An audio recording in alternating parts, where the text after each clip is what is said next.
Guten Abend, gut Nacht, mit Rosen bedeckt, mit Näglein besteckt, schlupf unter die Deck.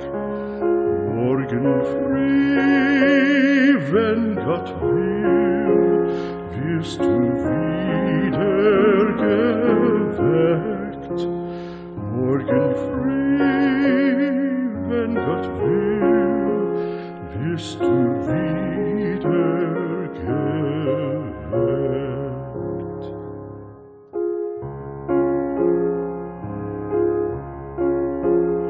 Guten Abend, gute Nacht, von Englein bewacht, die zeigen im Traum dir Christkindleins Baum. Schlaf nun selig und süß, schau im Traums Paradies. Schlaf nun selig und süß, schau im Traums Paradies.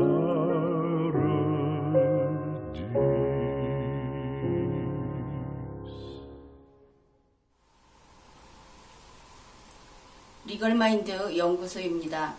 현재 우리나라의 보수와 진보는 민주주의를 파괴하고 있고, 그런 점에서 반헌법적이라는 이야기를 하겠습니다. 이데올로기라고 하는 것은 개인이나 특정 계급, 특정 집단의 요구와 기대를 반영하는 신념이라고 할 수 있습니다. 오늘날 서구의 예를 들게 되면 컨서베이티브와 리버럴의 두 개 이데올로기가 대립하고 있다고 할 수 있습니다. 컨서베이티브는 기존 국가 질서, 그리고 전통 문화, 이런 것들을 그대로 유지하려고 하고, 그런 것들에 동의하는 그러한 신념 집단이라고 하겠습니다. 이에 반하여 리버럴이란 기존의 국가 질서, 그리고 전통 문화에 반대하고 그것을 폐지하려고 하는 신념 집단이라고 하겠습니다. 그러나 이 컨서베이티브와 리버럴은 우리나라의 보수와 진보의 개념과는 성격이 매우 다릅니다. 우리나라의 진보파라고 하는 것은 명확하게 이야기하자면 김일성의 주체 사상을 지지하는 사람들입니다. 또한 김정은의 정책을 지지하는 사람들입니다. 진보파가 그렇다고 하면 좀 여기에 동의할 수 없고 놀랍다는 반응을 보이는 사람들이 있을 것입니다. 그렇다면 이 이야기를 좀 더 계속해 가면서 왜 진보파를 이렇게 정의하는가 하는 것을 확인할 필요가 있을 것입니다. 즉, 나는 진보파이지만 김일성의 주체사상을 지지하거나 김정은의 정책을 지지하지 않는다. 그런 사람이 있겠죠. 그런 경우에 그 사람은 진보파라는 말이 잘못된 것입니다. 그 사람은 진보파에 속하지 않는 것이죠. 이러한 힌트를 좀 드리고 이야기를 계속하겠습니다. 그래서 우리나라의 진보파, 그러면 나는 아니구나 할 사람들이 있겠죠. 스스로 나는 보수가 아니고 진보야 이렇게 생각했던 사람 가운데, 그렇다면 저 학문적인 개념에 있어서 진보파에는 나는 속하지 않는구나, 그런 것을 알 수 있을 텐데, 그러니까 바로 조금 전에 이야기했던 그 진보파라고 하는 사람들은 이러한 성향을 나타냅니다. 예를 들어서 투표를 한다고 생각해 봅시다. 중국이 1번이고 대한민국이 2번이다. 이렇게 두고 투표를 하면은 진보파에 속한 사람은 1번에 투표합니다. 또한 대한민국이 2번이고 김정은의 북한이 3번이다. 그러면 진보파에 속한 사람은 이번에는 3번에 투표합니다. 즉, 이 사람들은 아예 애국을 모르는 것입니다. 대한민국을 증오하는 사람들인 것이죠. 설마 우리나라에 그런 사람들이 있겠느냐? 그렇게 생각하십니까?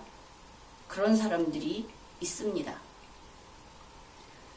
이 진보파가 이런 사람들인 줄 모르고 단지 서양에서 이야기하는 리버럴과 같은 그런 부류라고 생각해서 거기에 동조하고 있는 사람들의 경우에는 좀 더 이제부터는 그들의 본 모습이 무엇인지를 따져볼 필요가 있겠습니다. 리버럴하고 우리의 진보파가 다르다고 이야기를 했는데 얼마 전의 일이죠. 미국에서 얼마 전은 아니고 좀 됐습니다. 오바마 대통령이 당선됐을 때 우리나라의 진보파를 둘러싸고 있는 넓은 그쪽 계층에서는 오바마는 분명히 과거와 같이 미국을 중심으로 하는, 우리가 보통 듣게 되는 패권주의 있죠. 그래서 미국이 세계의 큰 형 노릇을 하는 그것을 하지 않을 것이다. 그렇게 기대를 하면서 오바마 대통령의 당선에 환호했었습니다. 그러나 어땠습니까? 오바마 대통령은 대통령이 되고 나서 바로 오직 미국을 위하여 항상 미국을 최우선으로 하는 정책을 집행을 했습니다.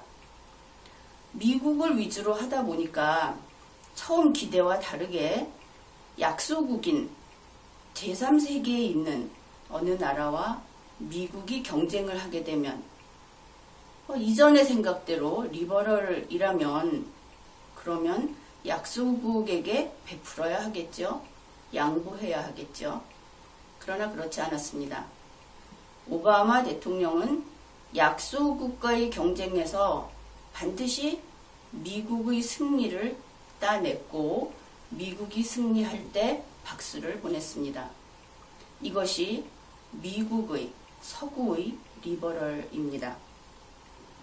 그렇기 때문에 우리나라에서 우리나라의 예로 이것을 가져오게 되면 북측의 김정은이 핵실험을 하고 미사일을 발사하고 하는 이러한 안보 위기가 더욱 높아지고 있는 상황에서 사드를 배치하자 이런 이야기가 있었죠. 그렇다면 대한민국에 있는 진보류에 해당하는 사람들이 리버럴이라면 앞장서서 사드를 배치해야 한다고 주장했어야 옳습니다.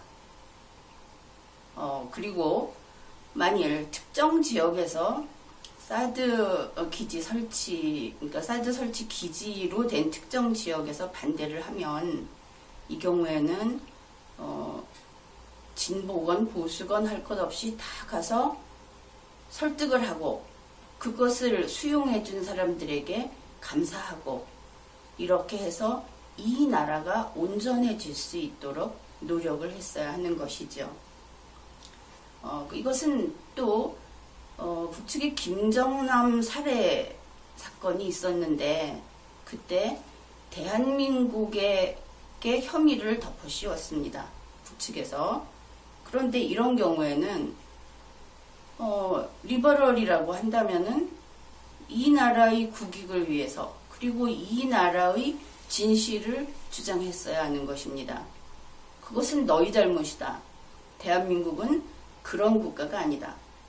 그랬어야 하는데 그 문제가 있었을 때도 국내의 모모 국회의원들 어떤 정치인들은 대한민국에서 그러한 혐의가 있을지도 모른다는 이야기를 퍼뜨리고 있었습니다.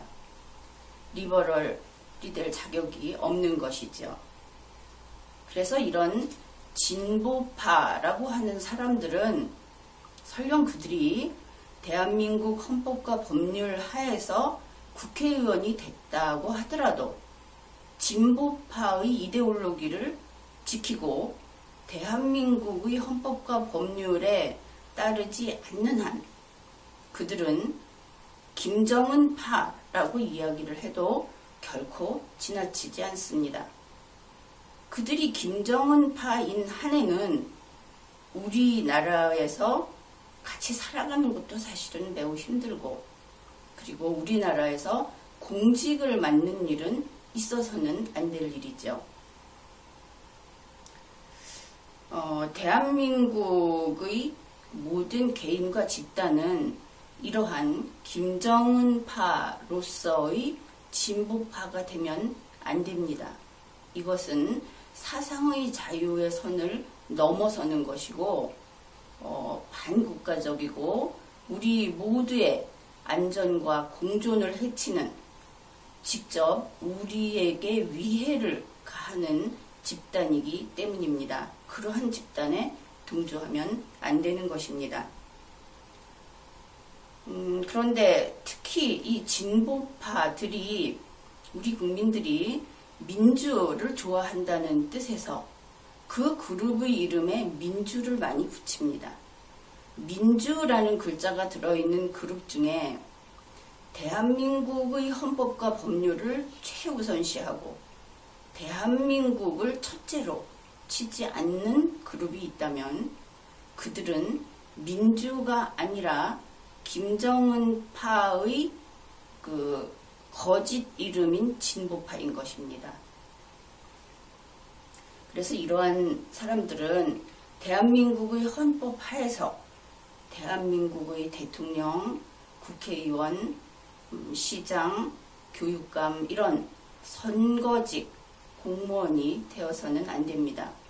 물론 임명직 공무원은 일정한 거름장치가 있기는 합니다만 그 경우에도 역시 그런 사람들이 공무원이 돼서는 안 되겠죠.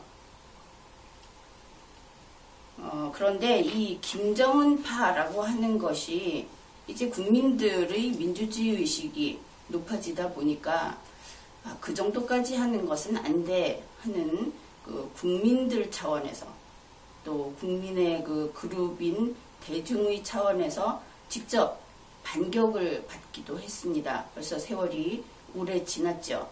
그 민주주의라는 것이 이제 자리가 잡혀가고 있기 때문입니다. 그렇게 되니까 김정은파의 아류가 생겨났습니다. 그것이 뉴 데모크라시, 뉴 리버럴리즘 이렇게 이야기를 해서 여기에 우리말로 바꾸면 새정치 혹은 대한민국을 바꾸겠다, 혁명하겠다, 이러한 것을 표방하는 그러한 이데올로기를 추구하는 집단이 나타난 것입니다. 그러니까 애국을 하겠다는 마음이 없습니다. 이들에게는. 그리고 대한민국을 하찮게 보죠. 우리 모두에게 있어서 대한민국은 지금 그대로의 모습으로서 자랑스러운 국가입니다. 왜냐하면 세상에는 완벽한 것은 없지 않습니까? 우리가 이 나라의 주인이고 우리가 갖고 가는 것이 지상에서 최고의 것이어야만 소중한 것은 아니죠. 그런데 우리에게 있어서는 이 나라가 하나밖에 없는 소중한 나라입니다. 따라서 입장이 이런 것입니다. 우리는 대한민국을 개선시키겠다, 발전시키겠다, 이렇게 이야기를 하죠. 그래서 지금까지의 우리 앞대에 이 나라를 이끌어왔던, 이 나라에서 살아오면서 이 나라를 지탱해왔던 우리의 직계 선조들, 앞세대들, 이 사람들이 변변찮았다. 모두 틀려먹었다. 그렇게 생각하는 것이 아니고 그분들은 그들의 역량만큼 최선을 다해서 해왔다. 그래서 여기까지 가져왔다.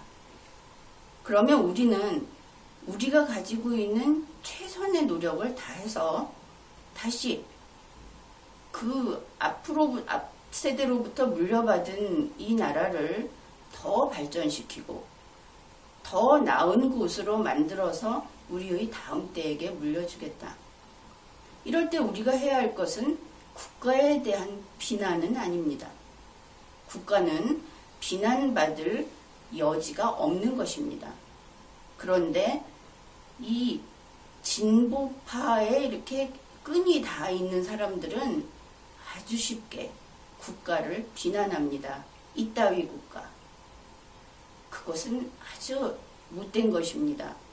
우리 5천만의 국가인데 고작 자기들 정치 집단이 다 해봤자 얼마나 된다고. 그리고 자기 자신들도 우수하지 못하죠. 그런데 이따위 국가라고 이야기를 하는 것입니다. 새정치라고 하는 말을 우리의 현재 대통령 선거 후보로 나온 사람들도 합니다. 근데 거기에 이런 뜻이 담겨 있다는 것을 알고 하는지 모를 일이죠. 이 김정은파라고 하는 진보파의 아류, 그러니까 새 정치, 새 자유주의, 이러한 사람들, 이러한 정치 집단은 국가를 바꾸려고 합니다. 대한민국이 하찮으니까. 그래서 국가를 바꾸려고 하는 모델은 중국입니다. 중화인민공화국이라고 하는 중국이고, 그들에게 있어서 이상적인 어떤 이념적인 리더는 남미의 체 게바라입니다. 그리고 사상은 결국 김정은파의 일족이죠. 한 지방과 마찬가지라고 할 수 있습니다. 그래서 이러한 사람들이, 만일 대통령 후보로 나온 사람들이 지금 이야기하고 있는 이놈의 나라, 이 잘못된 나라 혁명하겠다, 고쳐버리겠다, 다 뜯어고치겠다 하는 그것이 정말 진심이라면, 단지 캐치프레이즈가 아니고 진심이라면 그들은 이렇게 표현할 수 있습니다. 현재 무력으로서 혁명할 수 없으니까 대한민국의 헌법하에서 할 수 없이 선거에 후보자로 나오기는 하지만, 그러나 일단 당선만 되면 헌법부터 바꾸겠다, 그런 이야기를 하는 것으로 볼 수 있습니다. 대통령 선거에 나온 사람은 지금까지 앞에서 대통령직을 수행했던 사람이 잘못이 있든 잘못이 없든 분명히 이 나라는 움직여 왔습니다. 그렇기 때문에 해온 것에 대해서는 인정을 하고, 잘못한 것은 당사자가 책임지겠죠. 그러면 후보자는 나는 그런 잘못을 절대 하지 않겠다고 국민에게 약속하는 것밖에 할 말이 없습니다. 그런데 개헌을 공약을 합니다. 그리고 이 개헌 공약하는 내용이 너무나 특이한 것이, 이들이 주장하는 것은 의원 내각제 혹은 내각제라고도 이야기를 하죠. 이 의원자를 떼어버린 경우가 더 많습니다. 그런데 이 내각제는 사실은 회의제입니다. 또 책임총리제, 이원정부제, 심하면 이원직정부제라는 말을 혼용하기도 하는데, 이들이 구상하고 있는 국가 형태는 한마디로 회의제인 것입니다. 국회가 중앙에 있는. 그런데 전 세계에서 가장 대표적인 회의제 국가는 중화인민공화국, 그리고 국가 형태라고 불러준다면은 북조선인민공화국, 조선민주주의인민공화국이죠. 이 두 개가 바로 회의제의 모델입니다. 이들이 개헌 공약을 하면서 최근 문제가 됐던 그 비대한 청와대, 사실은 청와대는 헌법기구는 그렇게 크게 규정을 해놓지 않았는데 또 하나의 행정부를 만든 것만큼 크게 만든 문제가 있었습니다. 그러면은 이러한 청와대를 폐지하겠다든지 아니면 전직 대통령에 대한 특별한 예우, 국회의원들이 누리고 있는 지나친 예우, 이런 것들을 좀 같이 폐지하겠다. 또 국회의원을 단임제로 하겠다. 지금 국회의원들이 그 권한이 상당히 넓습니다. 거의 3권 중에 2권을 다 누리고 있죠. 그래서 국회의원을 단임제로 하겠다. 또 이번 대통령 탄핵 사건으로 우리가 다시 한번 확인하게 됐듯이 국회의원이 탄핵으로부터 자유로운 존재라는 것, 그 다음 헌법재판소 재판관이 역시 탄핵 제도가 적용되기 어려운 위치라는 것, 이러한 문제를 이번에 실감하게 되었습니다. 따라서 국회의원하고 또 헌법재판소의 재판관 같은 사람들을 사법부에서 탄핵 심판을 할 수 있는 조치를 마련한다든지 이러한 고민을 같이 하면서 헌법 개정을 논의를 한다면은 모르겠습니다. 우리 헌법은 부족한 부분이 있으면 그 부족한 것이 우리 5천만 국민의 국민 주권주의를 침해하고 헌법주의를 침해하게 되면 국민의 자유와 행복이 멀어지기 때문에 그럴 경우에 어쩔 수 없다면 개헌을 하는 것입니다. 그래서 개헌이라고 하는 것은 대통령이 2번을 할 수 있는 것이냐, 연속해서 할 수 있는 것이냐, 이러한 것이 아니라 이 헌법이 제대로 작동할 수 있도록, 그 다음에 헌법이 맨 처음에 규정해 놓은 권한을 남용하지 않도록 견제와 균형 시스템을 만들어 놨는데 이것을 국민이 안 보는 뒤에서 슬금슬금 무력화해 왔습니다. 그런 부분을 다시 손보는 그러한 개헌을 다 함께 고민하고 논의를 해서 충분히 시간을 들여서 개헌을 하도록 해야 되는데 이번에 개헌 이야기가 나오니까 그 후보들마다 이구동성으로 개헌하겠다. 20일 만에 하겠다. 이런 참 믿기지 않는 그리고 경솔한 이야기들을 쏟아놓았습니다. 그래서 이러한 개헌 논의가 아니라 결국은 그 이름이 무엇이 되었든 회의제를 지향하고 있다는 것. 이것이 자칭 보수라고 하건 진보라고 하건 지금 정치인들이 이데올로기에 대해서 제대로 이해하지 못하고 헌법을 제대로 알지 못하다 보니까 이렇게 나라를 그 멸망의 길로 이끌고 가는 선택을 하면서 그것을 국민에게 제시하고 자기를 선발해달라, 자기를 뽑아달라고 주장을 하는 이런 아주 불행한 상황까지 오게 되었습니다. 그래서 지금까지 이야기를 했듯이 우리나라의 보수파 혹은 우리나라의 진보파라고 하는 것은 서구의 컨서베이티브나 리버럴하고 개념도 다르고 또 이들이 가지고 있는 국가관 이런 것들도 대단히 좀 안정적이지 못하다. 그렇게 볼 수 있겠습니다. 이게 새로 정의를 하다 보면은 이제부터 컨서베이티브 혹은 말 그대로 보수라고 이야기를 하려면 현재의 질서를 가능한 한 그대로 유지시키되 발전시키자.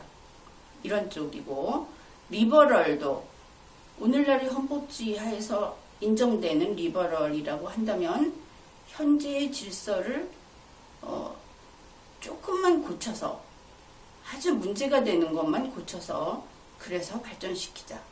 이렇게 나가야 할 것입니다. 그러면은 진보와 보수, 뭐 서구에서도 마찬가지인데 컨서베이티브와 리버럴은 사실은 사사건건 다툽니다. 우리나라의 진보와 보수 개념을 조금 전에 이야기를 했는데 그 부분은 덮어두고 우리나라도 컨서베이티브와 리버럴이 있다고 생각을 하고 한번 어차피 경향은 그렇게 나뉘는 것이니까 다음 이야기를 계속해 보겠습니다. 조나단 하이트라는 그 과학자가 사이언스지에 논문을 발표했습니다. 그 논문은 이 이데올로기에 따라 둘로 나뉘는 컨서베이티브와 리버럴은 모럴 판단 기준에, 우리가 모럴을 도덕감 이렇게 해석을 하죠. 모럴 판단 기준에 차이가 있다고 하는 논문을 발표했습니다. 이 모럴 판단 기준이라고 하는 것은 오늘날에는 1단계부터 5단계까지 있습니다.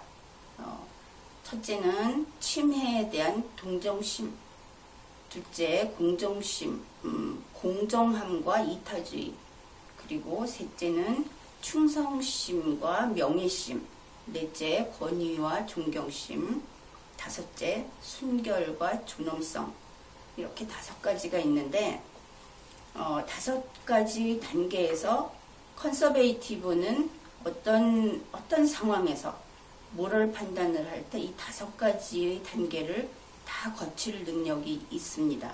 연구 결과에 따르면.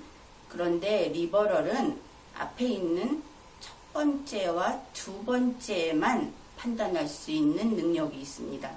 그들의 두뇌에는 3, 4, 5단계가 아직 형성이 되지 않은 것으로 밝혀졌다고 합니다.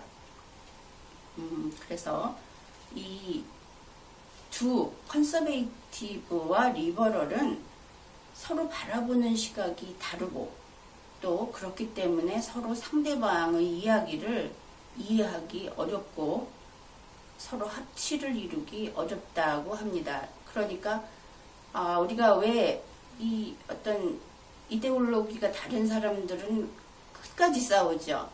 어느 순간에 멈추지를 않는데 그것은 그들이 그렇게 하고 싶어서 그러는 것이 아니라 그들의 그 두뇌 구조의 문제다. 이런 것이 과학이 발달하다 보니까 밝혀진 것입니다. 그래서 이러한 그러면은 이데올로기의 차이라고 하는 것은 참 근본적인 근원적인 것이구나. 그리고 서로 이것을 극복하기가 대단히 어려운 문제구나 하는 것을 다시 한번 확인하게 되죠. 그리고 이것을 넘어서기 위해서는 스스로 자신을 수련하고 학습하고 그리고 남과 함께 살아가기 위해서 훈련을 하는, 예를 들어서 만약에 정록생명이다 하는 사람들도 신호등을 잘 사고 안 당하고 잘 이용하면서 다니죠. 마찬가지로 이 나머지 3단계가 없는 리버럴도 다른 사람은 도덕감이 이렇게 좀 더 치밀하게 따져서 판단을 하는구나 하는 것을 학습으로 어느 정도는 차이를 메워갈 수 있지 않을까, 그렇게 생각이 됩니다. 그래서 지금은 우선 이 2가지로 나뉘는 사람들의 과학적인 연구 결과까지 소개를 했고 또 좀 더 많은 이야기를 다음 회에서 계속하겠습니다. 지난 회에 인간의 그 이데올로기 측면에서 2개의 부류로 나눴을 때 컨서베이티브와 리버럴은 모럴 인식 능력에 있어서 차이가 있다, 그런 이야기를 하였습니다. 컨서베이티브는 5단계의 인식 능력이 있고 그리고 리버럴은 2단계의 인식 능력이 있다는 이야기를 했는데 이 모럴 판단 기준의 제1단계는 동정심입니다. 이것은 양측 다 있습니다. 이 누군가가 공격을 당했다든지 어려운 상황에 처해 있을 때 동정심을 느끼는 것은 인류의 발생 시기를 그때로 거슬러 올라갔을 때 아주 오래전 먼 옛날에 인간의 두뇌에 자리 잡게 된 것입니다. 그런데 그것이 문명이 발달하면서 점점 더 그것이 더 많아진 것이죠. 그래서 다른 사람이 괴로워하는 것을 보면 자기도 같이 괴로워하고 그 사람들을 아주 측은하게 여기고 동정심을 느끼게 된 것. 이것이 그런 면에서 비정한 사람이다 이런 욕을 하지 않습니까? 그것은 아주 나쁜 말입니다. 인간도 아니다 이런 뜻이 되는 것이죠. 동정심이라고 하는 것은 사람의 인류의 특징 중에 하나인 것입니다. 그래서 사람들은 이제 이런 동정심을 가지고 있다 보니까 점점 잔인한 행위 이런 것을 싫어하게 되었죠. 그리고 어떤 약자와 강자가 있을 때 혹은 어떤 공격을 당하는 사람이 있을 때 그 사람을 보호해주고 그것을 말리는 사람을 보면 박수를 보내게 된 것입니다. 그러한 행위를 지지하게 된 것이죠. 이거하고 또 같다고는 할 수 없는데 그렇기 때문에 반전론자 혹은 또 그 자연보호 운동을 하는 사람들 이런 사람들도 이러한 동정심이 아주 극도로 발달한 사람들이라고 볼 수도 있겠습니다. 예를 들어서 우리나라에서 과거 노무현 대통령이 사망했습니다. 그랬을 때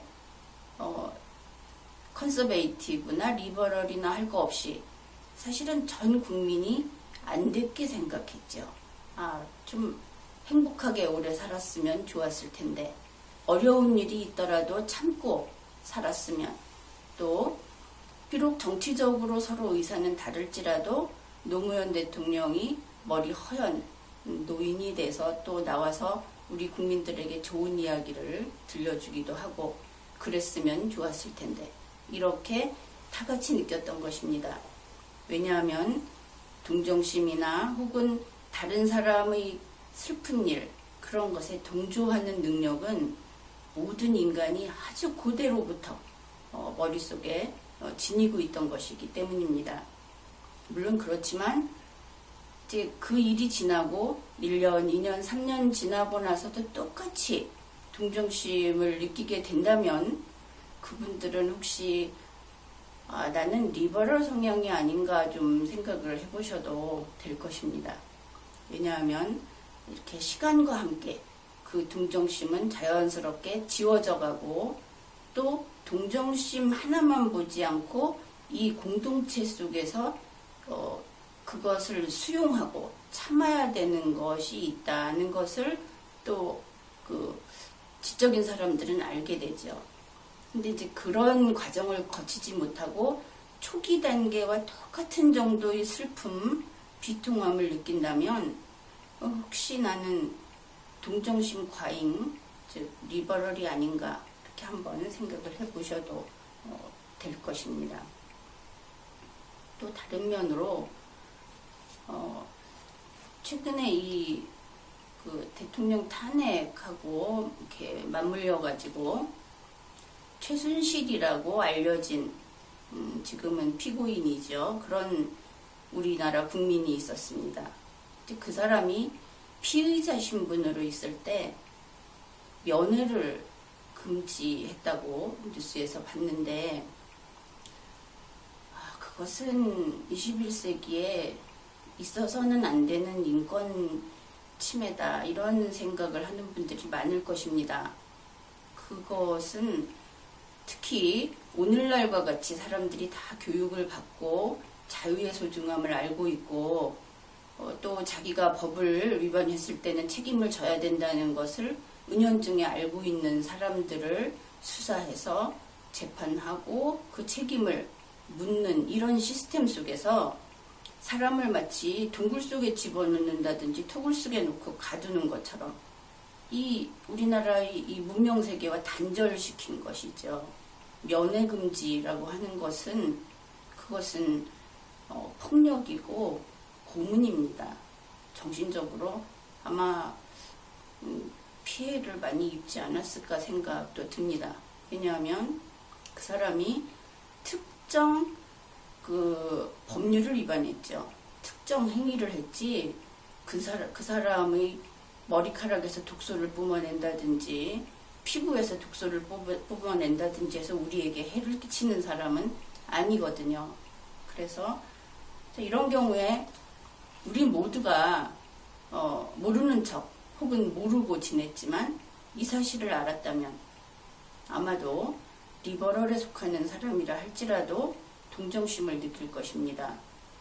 그래서 이런 것들, 이것은 또 조윤선 씨가 구치소에 있는데 안에서 쥐가 있었다, 이것은 그 사람 개인한테 고소하다 이렇게 얘기할 문제가 전혀 아닌 것입니다. 우리는 문명국가고 우리나라에서 그 사람뿐만 아니라 설령 강도범인, 그러니까 강도 용의자, 그 경우에는 강도 피의자가 되겠죠. 강도 피의자, 혹은 심한 경우에는 살인 피의자. 그런 경우에도 구치소는 그렇게 관리되면 안 되는 것이죠. 그래서 우리는 동정심을 느낄 때와 잘못된 것을 잘못됐다고 이야기할 때 그런 것들을 분명히 구분해서 적절한 자신의 그 태도를 보일 필요가 있다고 봅니다. 그래서 이 오래전부터 사람의 두뇌 속에 생겨난 동정심이라고 하는 이러한 기능은 친절하고 동정심을 베푸는 것은 선한 일, 그리고 잔인하고 공격을 가하는 것은 악한 일로 인식하게 되었습니다. 이것은 인류 보편의 두뇌 기능이라고 하겠습니다.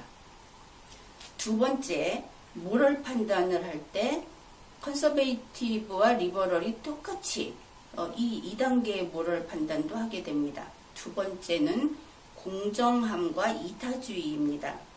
그런데 이 공정함과 이타주의라고 하는 말을 우리나라에서는 좀 다의적으로 쓰고 있죠.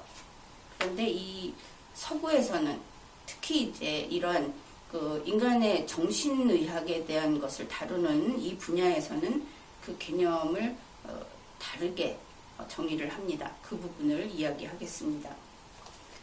처음에 서로 관계없는 이것은 영장류를 기준으로 했습니다. 관계없는 영장류 A그룹이 있고 B그룹이 있었습니다. 서로 관계가 없기 때문에 A그룹과 B그룹은 서로에게 무슨 일이 생기든 관심이 없게 그러니까 관심을 보이지 않고 지냈습니다. 그러니까 먹이를 두고는 서로 싸우는 관계에 불과했던 것이죠.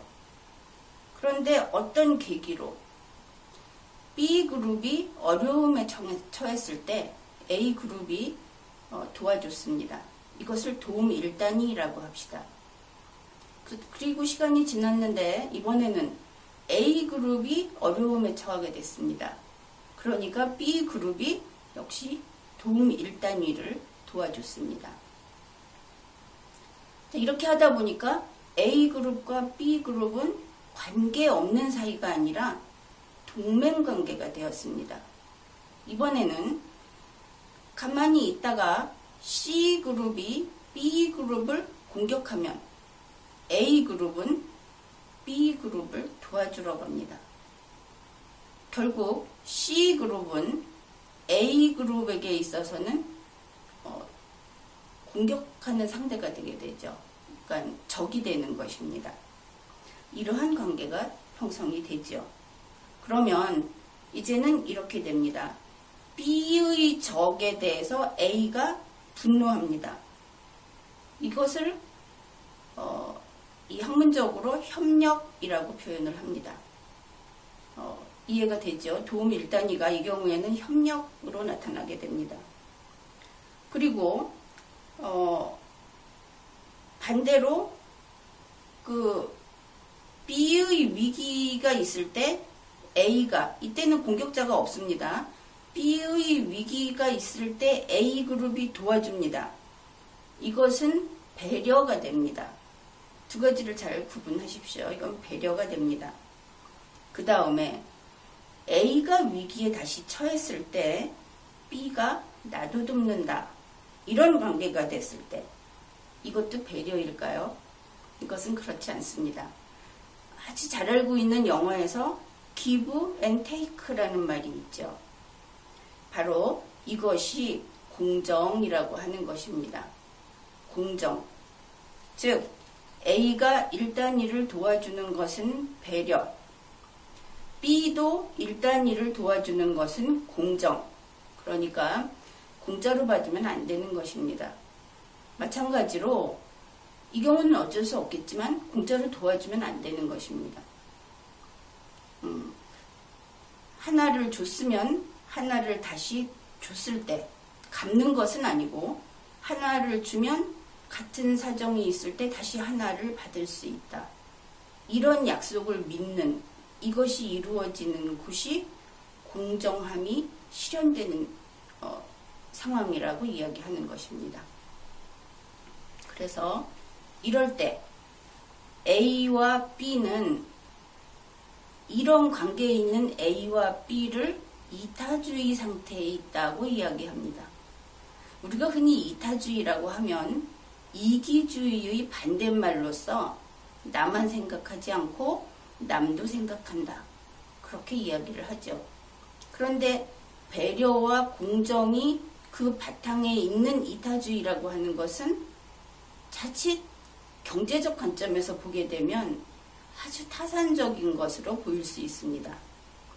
그런데 그 선후를 뒤집지 말고 그냥 순리대로 배려하고 공정하게 되면 둘은 동맹관계가 되면서 나 혼자만 생각하지 않고 너도 있구나, 이렇게 함께 사는 이타주의가 되는 것이다. 이렇게 이해를 하면 되겠습니다.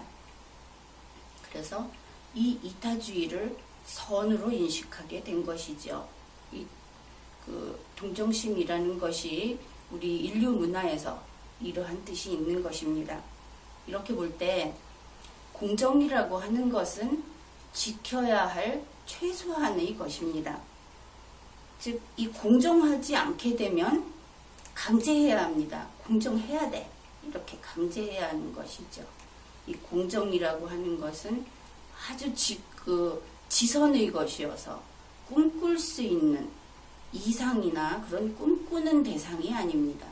반드시 이루어져야 하는 것, 그것이 공정입니다. 모럴 판단의 기준 가운데 충성심과 명예심, 권위와 존경심, 순결과 존엄성이라고 하는 이 세 가지 단계는 컨서베이티브는 그 두뇌가 이것을 처리할 능력이 있습니다. 그런데 리버럴은 이것을 처리할 능력이 없습니다. 즉 불능인 것입니다. 그래서 이 가운데 가장 그 둘 사이의 차이를 극명하게 보이는 것이 특히 5번째 항목입니다. 순결과 존엄성이라고 하는 것입니다. 학자들은 이 순결과 존엄성을 측정할 수 있는, 혹은 그것이 드러나게 되는 대표적인 징표로 역겨움을 잡았습니다. 역겨움이라고 하는 것을 찾아낸 것이죠. 이 역겨움은 우리 영장류의 진화 역사에서 아주 최근이라고 할 수 있는 약 100만 년에서 300만 년 전 무렵에 생겨나기 시작한 것입니다. 이 영장류가 육식 위주의 식사를 하게 되면서 시작되었죠. 이 무렵에 특히 인간의 경우에 인간이 전두엽이 빠르게 성장했던 시기하고 맞물린다고 합니다. 그래서 이러한 육식 문화하고 두뇌 피질의 성장이라고 하는 두 가지 변화, 이것을 통해서 우리 인간에게 역겨움이라고 하는 감정이 생겨난 것이죠. 초기에는 사냥해 갖고 온 동물이 그 토사물을 내놓거나 또 신체의 일부가 이렇게 썩어 있거나 하게 되면 이것은 먹기에 적합하지 않다 하는 그러한 징표이기도 하고, 그때 인간은 역겨움을 느꼈던 것으로 연구 결과가 나와 있습니다. 근데 이러한 이때의 역겨움은 질병에 감염된다든지 하는 것을 막아서 신체의 건강과 안전을 지키고자 하는 두뇌 활동이라고 평가를 하고 있죠. 그 후 인간이 점점 문명화되면서 이 역겨움의 반응이 식용 고기에서만이 아니고 사회적 감정에까지 확대가 되었습니다. 그래서 그 문명 국가에서는 대체로 순결, 건전한 사고방식, 경건함, 이러한 것을 선으로 여기고 폭식, 폭음, 노골적인 분노 표현, 신성 모독, 이러한 것을 악으로 인식하게 되었습니다. 결국은 욕구대로, 하고 싶은 대로 제한 없이 다 하고 사는 것, 그것은 악이 된 것이죠. 뉴로사이언스와 모럴 심리학에서는 이 역겨움, 디스가스팅이라고 많이 들어보셨죠? 여기에 특히 주목을 하고 있습니다. 이 두뇌가 역겨움에 민감하게 반응할 정도로 발달했는가 혹은 그렇지 않은가 하는 거기에 따라서 이데올로기도 달라진다고 보고 있는 것입니다. 이 그 5단계의 모럴 판단 기준, 그것을 인식할 수 있는 능력에 따라서 일단은 두 그룹이 나뉘고, 그래서 이런 면에서 그 2단계까지밖에 발달하지 않은, 특히 5번째 단계의 역겨움에 매우 둔감한, 거의 그 역겨움의 불편함을 안 느끼는 이러한 리버럴은 그 악이 아닙니다. 불능일 뿐입니다. 그래서 모럴 관련한 두뇌 능력이 이렇게 낮다, 그렇게 생각을 하면 되겠죠. 학자들은 이 역겨움 측정표라는 걸 만들어서 이것을 측정해 보았습니다. 예를 몇 가지 소개하겠습니다. 몹시 배가 고파서 늘 가던 식당에 갔습니다. 그랬더니 마침 매우 좋아하는 스프가 있었습니다. 이것은 얘가 서양의 얘기 때문에 우리의 현실과는 좀 동떨어진 면이 있습니다. 그런데 요리사가 파리채로 스프를 휘젓고 있는 것을 보았습니다. 그 파리채는 며칠 전에 바로 당신이 보는 앞에서 요리사가 바퀴벌레를 때려잡았던 그 파리채였습니다. 쳐다보고 있으니까 요리사가 이거 바퀴벌레 때려잡은 파리채 맞는데 아주 깨끗이 씻은 거니까 괜찮다 하고 이야기했습니다. 지금 배가 고프고 좋아하는 스프, 그런데 문제는 파리채인 것이죠. 당신은 그 스프를 먹을 것인가? 이러한 설문이 있습니다. 여기에서 먹지 않겠다고 하면 이 사람은 역겨움에 민감하고, 그리고 이거 하나만 가지고 판단한다는 것은 아니지만 몇 개의 항목을 이렇게 해서 이런 경우에 먹지 않겠다고 하는 사람은 주로 컨서베이티브로 분류가 됩니다. 두 번째는 여행 중에 두바이에 도착을 했습니다. 그런데 그 무료 숙박권에 당첨이 된 것입니다. 하룻밤에 무려 300만 원이 넘는 호텔을 하룻밤 무료로 숙박할 수 있다고 해서 방을 안내받아서 거기서 옷을 갈아입고 내려왔더니 로비에서 사람들이 쑥덕거리는 소리를 들었습니다. 어젯밤에 이 호텔에서 바로 당신이 오늘 공짜로 잘 수 있는 그 방에서 심장마비로 사망했다는 것입니다. 그렇다면 당신은 오늘 밤 그 공짜기 때문에 그 호텔방에서 잠을 이룰 수 있겠는가? 이것도 하나의 설문이었습니다. 또 하나는 내내 이제 그 호텔에서 로비에서 스낵바로 자리를 옮겼습니다. 그랬더니 서비스로 간식이 제공됐습니다. 그런데 훌륭한 접시에 내온 간식은 아무리 봐도 개똥같이 보였습니다. 종업원이 설명을 해주었습니다. 그것은 개똥이 아니고 개똥 모양의 초콜릿이다. 이렇게 설명을 해주면 당신은 개똥 모양의 초콜릿을 먹을 것인가? 이러한 것이 학자들이 모럴 판단의 제5단계 순결과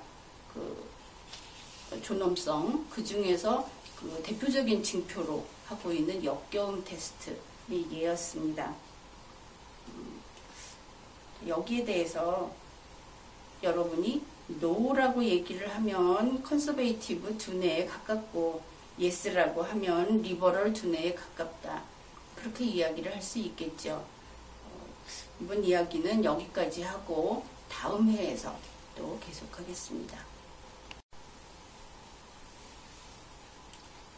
이데올로기에 있어서 컨서베이티브와 리버럴로 크게 둘로 나누고, 그리고 오늘날의 뉴로사이언스 혹은 모럴 심리학에서는 이것이 취향이라든지 다른 환경이라든지 그런 문제가 아니라 본질적인 그 사람의 두뇌 기능의 문제라는 것을 연구 결과 밝혀냈다는 이야기를 하였습니다.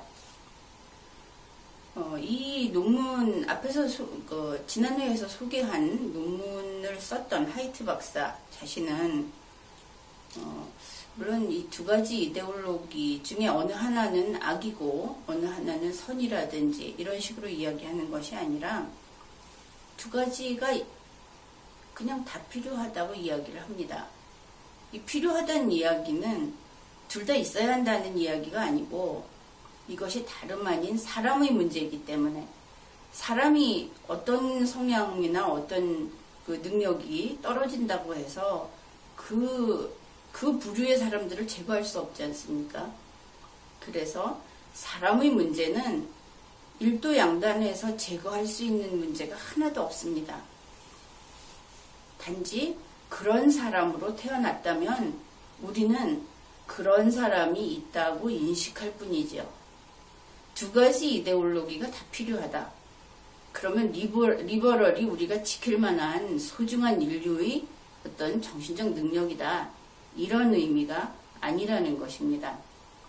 리버럴의 두뇌를 가지고 태어났으면 그렇게 살아가는 것이고 또 그 반대편이면 그렇게 살아가는 것이라는 의미에서 두 가지 이데올로기는 다 필요하다.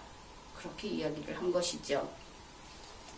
하이트 박사 자신은 자기 자신이 그 온건한 리버럴이라고 이렇게 조크처럼 이야기를 했습니다. 그것은 앞에서 사람의 두뇌 기능이 1단계에서 5단계까지 그 모럴 판단을 할 수 있는 기능이 있는데 그 중에 리버럴은 2개밖에 없다. 이렇게 이야기를 했지만 이 5가지가 다 있는 컨서베이티브는 그러면은 가장 발달했고 다 좋은 것이냐? 그것은 그렇지 않을 수 있겠죠. 왜냐하면 컨서베이티브가 모럴 판단을 할 때 그렇게 철두철미하게 5단계에 거쳐서 모럴 판단을 하면은 그만큼 그 판단을 받는 상대방은 숨막히겠죠. 그런 것입니다. 권위를 존중하고 아주 순결한 것을 추구하다 보면 자기만이 아니라 남에 대해서도 똑같이 엄격해지기 마련입니다. 그렇게 되면 다른 사람의 그 부족한 점을 잘 용서하지 않게 되죠. 이 하이트 박사가 자기는 온건한 리버럴이다 이렇게 얘기한 것은 나는 온건한 컨서베이티브다 하는 이야기하고 결국은 같고, 그러한 과도한 엄격성은 자기도 배척한다, 그런 뜻으로 받아들이면 될 것입니다. 이렇게 스스로 온건한 리버럴이라고 이야기한 하이트 박사는 조금은 우리가 긴장하게 되는 이야기를 합니다. 리버럴이라고 하는 그 이데올로기를 가진 사람들의 모럴이 독창적이기는 하지만 사회 구조를 약화시키고 국가를 가난하게 만드는 이데올로기다, 이렇게 이야기를 했습니다. 실제로 리버럴의 이데올로기를 주류로 삼고 있는 국가들은 대체로 빈곤하죠. 중국은 그렇지 않잖아, 이렇게 이야기를 할지 모르겠습니다. 그런데 중국의 인구가 얼마나 많습니까? 우리가 중국에서 대단히 많이 물량이 생산되고 유통되고 돈의 흐름이 빠르게 흐르고 있다고 이야기를 하지만 전혀 문명의 빛을 못 보고 평생을 살다 가는 사람들이 부지기수입니다. 이 나라가 가난하다, 가난하지 않다 하는 것은 오늘날과 같은 이 민주주의, 헌법주의 국가에서는 그 발전의, 문명의 혜택을 아예 구경조차 못한 국민이 있으면 그 나라는 가난한 나라인 것입니다. 그러한 국민들이 많이 있게 되면. 그래서 국가를 가난하게 만드는 이데올로기다, 그렇게 이야기를 하였고, 하버드 대학교의 인지과학자로 여러분들도 잘 알고 있는 스티븐 핑커, 이 사람도 하이트의 대단한 팬이다, 그렇게 이야기를 하면서 자기 역시 이러한 이데올로기하고 관련해서 모럴 심리학의 측면에서 특히 순결성이라는 데 상당히 비중을 두고 연구하고 있다고 이야기했습니다. 하이트 박사 팀 쪽에서는 그 역겨움에 그 중점을 둬서 그 요소를 가지고 탐구를 했는데, 스티븐 핑커는 퓨리티, 순결성이라는 걸 가지고 연구를 하고 있다고 이야기를 했죠.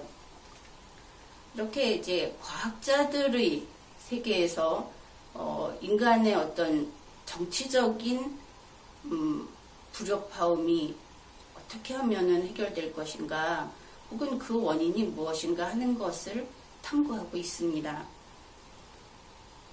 근데 우리의 현실 세계에서 컨서베이티브라든지 리버럴이라고 하는 그런 이데올로기를 표방하는 사람들의 모습을 우리도 또 접해서 알고 있죠. 그런데 이 양대 이데올로기에 속한 사람, 그러니까 모두가 그렇다는 것이 아니고 대다수의, 그러니까 어느 나라를 기준으로 했을 때 대다수의 국민은 이 이념이 그렇게 강하지 않습니다. 그것이 논리적인가, 적정한가, 적법한가, 정당한가, 이렇게 판단을 하지, 나의 이데올로기가 컨서베이티브니까 혹은 리버럴이니까 이것이 강하지 않은 것이죠. 근데 이것이 특히 강한 사람들, 예를 들어서 정치적인 어떤 활동을 하는 사람들, 그런 사람들을 예로 들어야 하겠습니다. 이런 사람들은 영화 스타워즈에 나오는 주인공 아나킨 같다고 할 수 있습니다. 아나킨은 주인공이긴 하지만 좋은 사람은 아닙니다. 아나킨은 동지가 아니면 적이고, 동지는 선이고 적은 악이다, 그런 확고한 신념을 가지고 있는 그런 주인공이죠. 그런데 이 아나킨 같은 사람, 혹은 어느 쪽이 됐던 이데올로기 제1로 삼는 이런 사람들에게 있어서 선이나 악은 우리 보통 사람들이 생각하는 선이나 악과는 다른 면이 있습니다.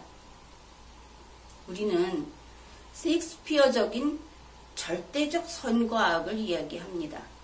그러나 이데올로기를 앞세운 사람들은 아나킨처럼 상대적 선과 악을 이야기하죠. 동지가 아니면 적이다.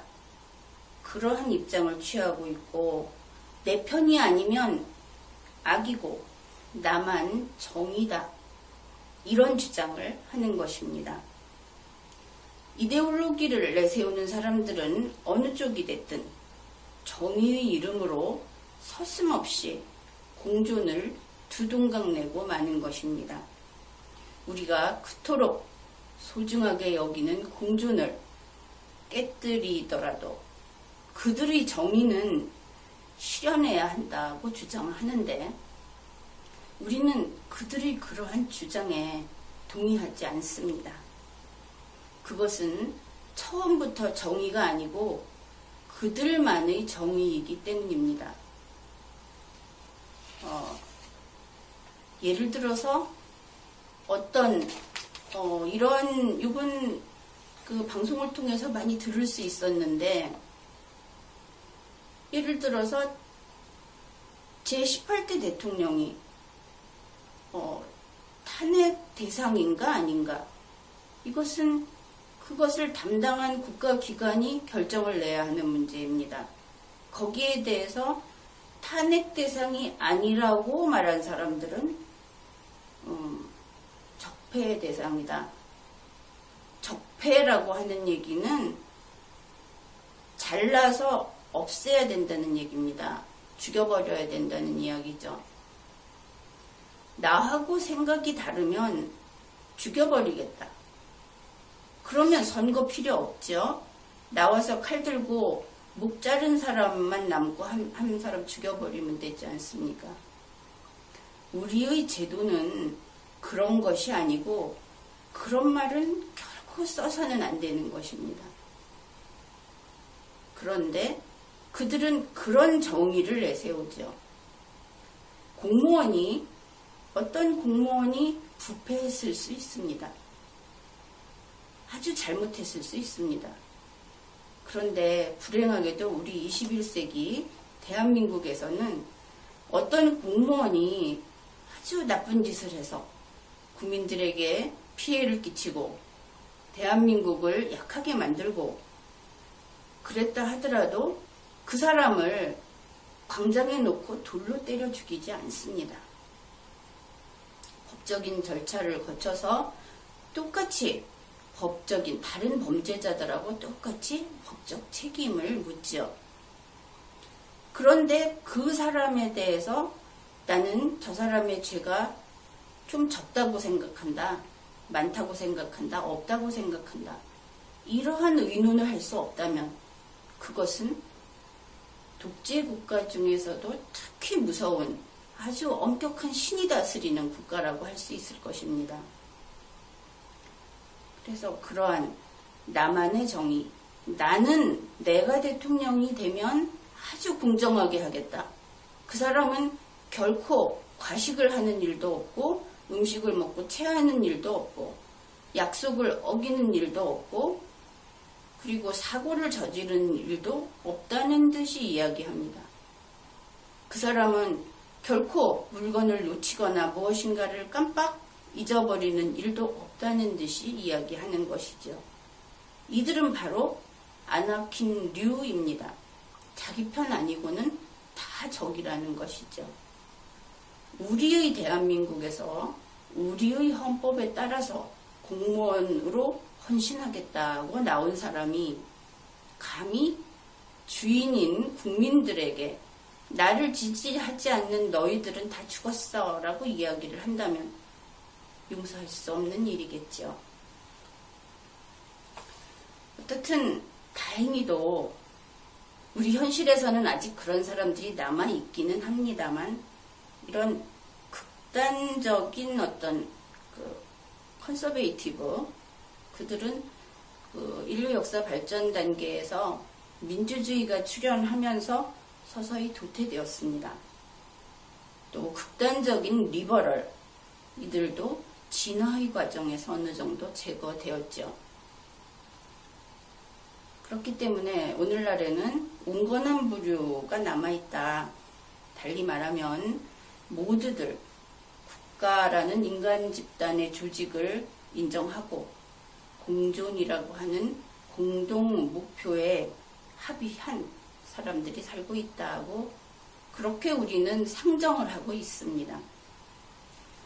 이렇게 되는 데에는 교육도 매우 중요했고 또 20세기 이 헌법주의 국가에서 헌법이라고 하는 것, 법치주의라고 하는 것 이러한 것이 그 가이드라인을 제시한 것이고 리버럴도 혁명은 안 된다.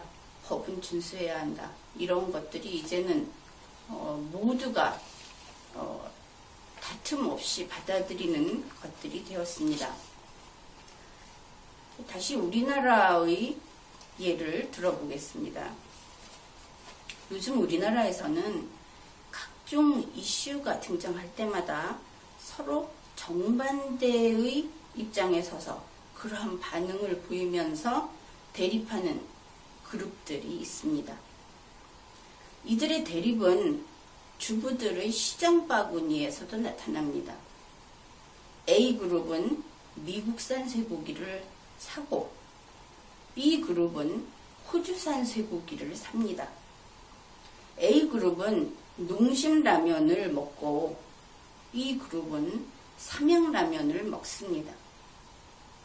그리고 컨서베이티브류의 사람들은 리버럴류의 사람들을 친노무현 세력, 빨갱이라고 하고 또 리버럴류의 사람들은 컨서베이티브류의 사람들에게 친박근혜, 적폐 세력이라고 야유를 냅니다. 이 두 그룹은 아나킨처럼 동지가 아니면 적이다. 그런 입장을 보이는 것이 큰 문제이지요. 그런데 이렇게 서로를 악으로 여기면, 서로를 적으로 여기면 그 앞에는 분열밖에 없습니다.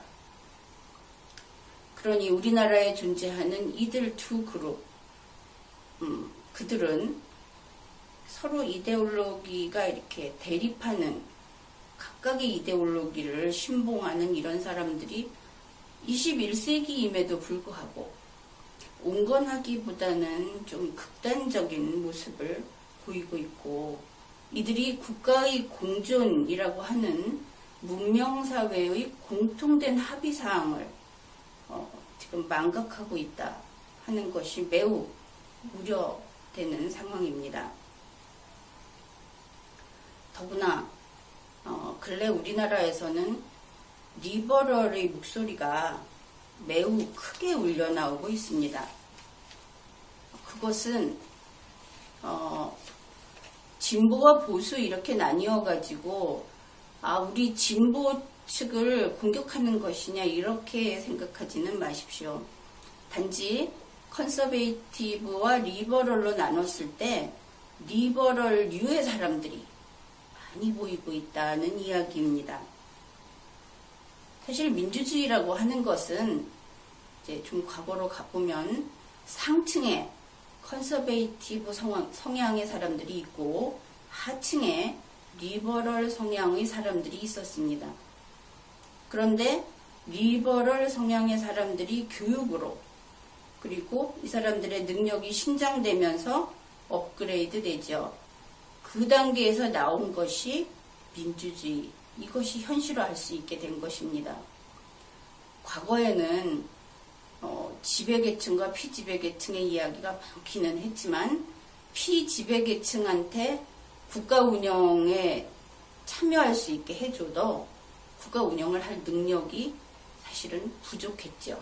이것은 우리 모두 인정하고 있는 것인데 이렇게 해서 민주주의라고 하는 것이 모든 구성원이 그만큼 발전해서 민주주의라고 하는 것을 구현하게 된 것이 제대로 자리 잡은 것이 20세기 그리고 우리는 지금 21세기에 살고 있습니다.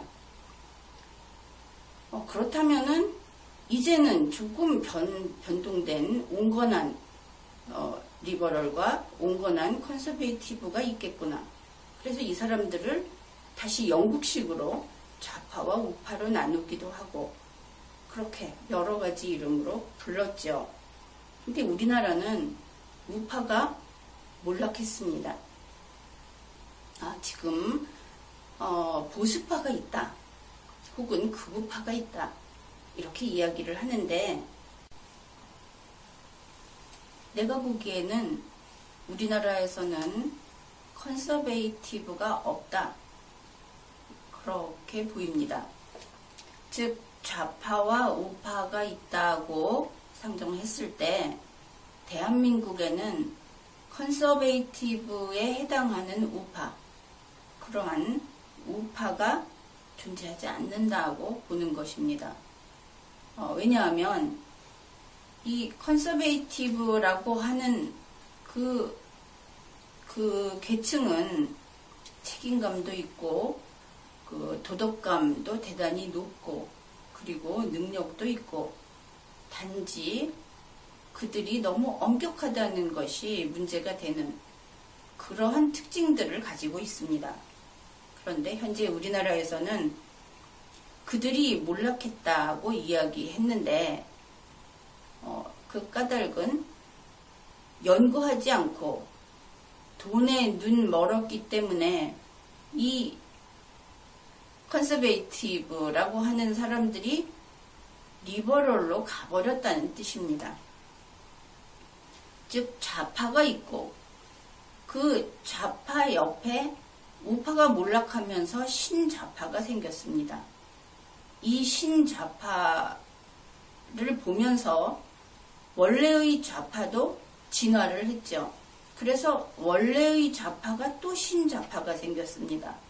그러니까 우파가 몰락하고 좌파에서 갈라져 나온 신좌파, 이들을 뉴라이트라고 부릅니다.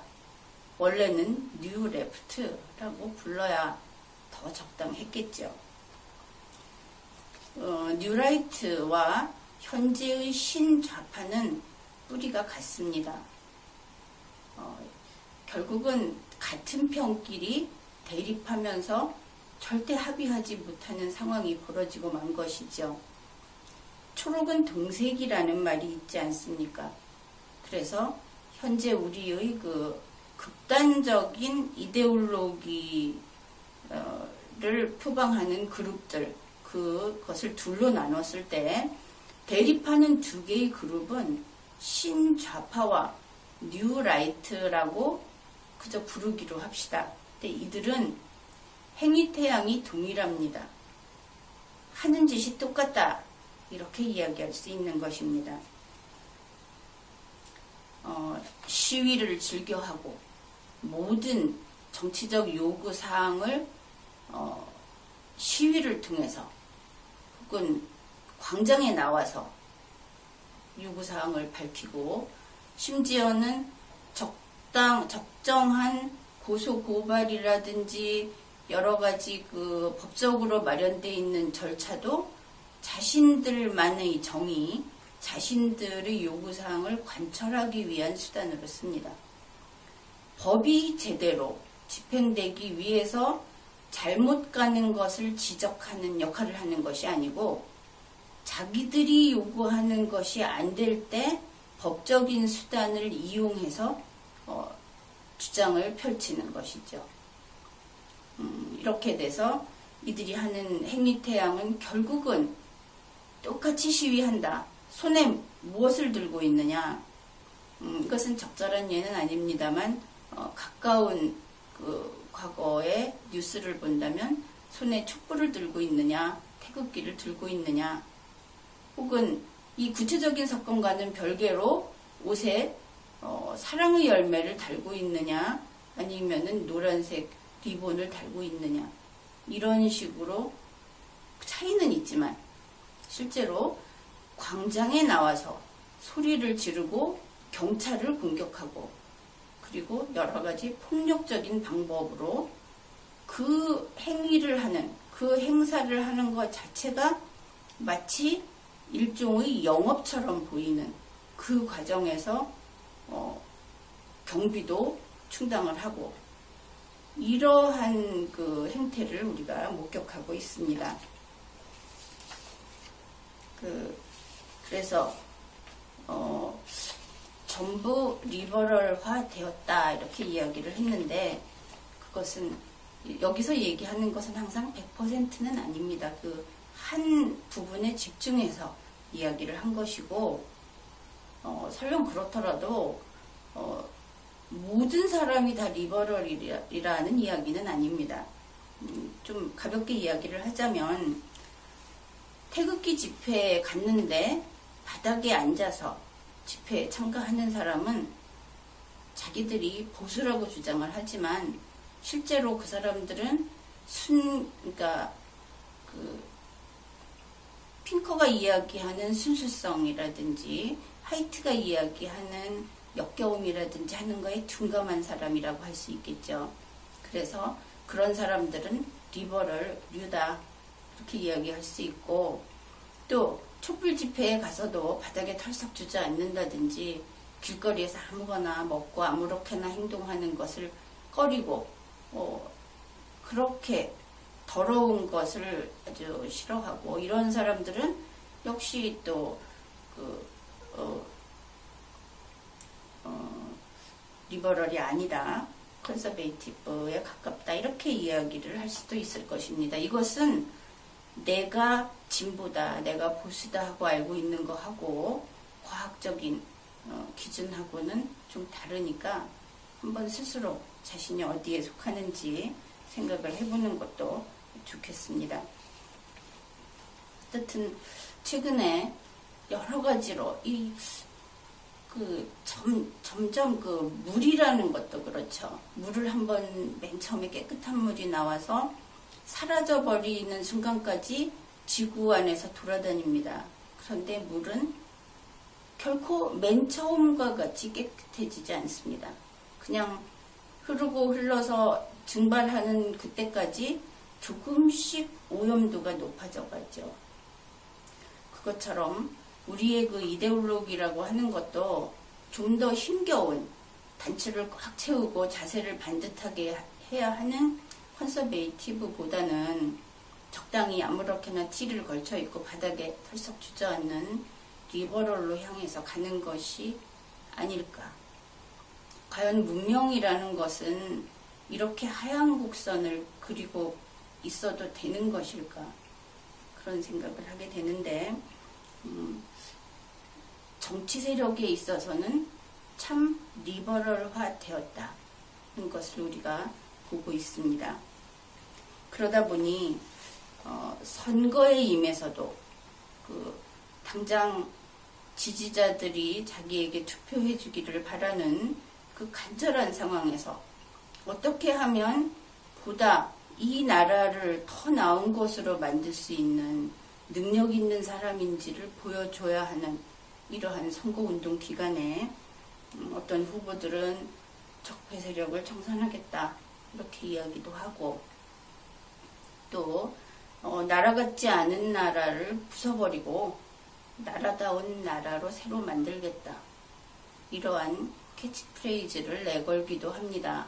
그런데 이 이야기는 참으로 거칠고 폭력적인 이야기입니다. 적어도 이 나라의 대통령으로서 봉사할 기회를 달라고 하는 대통령 후보라면 네 편, 내 편이 있어서는 안 됩니다. 그리고 한 사람의 국민의 생명 이것도 소중하게 여겨야 하는 그 사람이 내 편이 아니니까 난 몰라 이런 태도를 결코 보일 수 없는 대통령이란 자리는 사실은 자기네들이 예를 들어서 A당 출신의 대통령이면 A당만 좋아했으면 하고 바라죠. 그러나 대통령은 A당과 A당이 아닌 모든 사람에게 할 수 있는 최선을 다해야 하는 그러한 책무를 지닌 사람입니다. 그래서 이러한 임시 인기를 얻을 수 있는 발언이라고 해서 국가를 모독한다든지 조용히 있는 절대 다수의 국민을 가볍게 여긴다든지 하는 일이 있어서는 안 되겠습니다. 그런 면에서 극단적인 리버럴은 극단적인 컨서베이티브보다도 더 빠르게 대한민국을 파괴시킨다는 점을 유념해야 하겠습니다. 이게 하이티의 경고가 아니더라도 우리는 그 생각을 반드시 해야 하겠죠. 지금까지 우리나라의 진보와 보수는 다 민주주의를 파괴하고 있고 반헌법적이다. 그리고 진보와 보수라는 말과 컨서베이티브, 리버럴 하는 그런 말들, 이런 것들이 거의 같은 개념이 아니다, 이런 이야기를 했는데, 또 결국은 우리나라에서는 진보 세력과 보수 세력이라고 하는 사람들이 과학적으로 말하면 리버럴에 가깝게 가서 모두들 그 두뇌 발달의 정도가 매우 저급하다, 머리가 나쁘다, 이런 이야기를 했습니다. 즉 우리나라의 진보와 보수는 이 모럴 인식 능력이 5단계가 아니고 2단계 정도밖에 안 되기 때문에, 그래서 부도덕한 행위를 서슴없이 할 수 있지 않을까, 이런 우려도 하게 되는 것입니다. 이번 회에는 여기까지 하겠습니다.